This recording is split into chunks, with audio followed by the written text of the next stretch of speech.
আলম চান নামে একটি ব্যক্তি আছে যার নামে অসংখ্য মাদক মামলা আছে।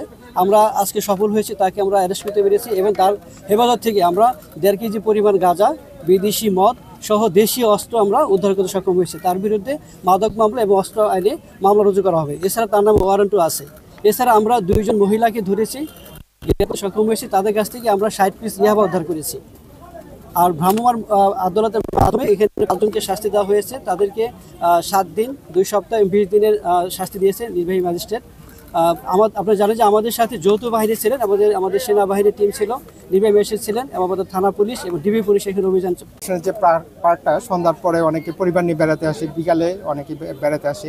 মূলত এখানে আমাদের কাছে যে অভিযোগটা আসে যে এখানে আসলে প্রচুর পরিমাণে মাদক সেবীরা এখানে ঘোরাফেরা করে, এখানে পার্কের পরিবেশটা নষ্ট হয়। সেই প্রেক্ষিতেই আমরা আসলে আজকে যে যৌথ বাহিনীর যে অভিযান এটা পরিচালিত হয়েছে। আমরা এখানে টোটাল 24 জনকে গ্রেপ্তার করেছি। তার মধ্যে 16 জনকে থানায় প্রেরণ করা হয়েছে।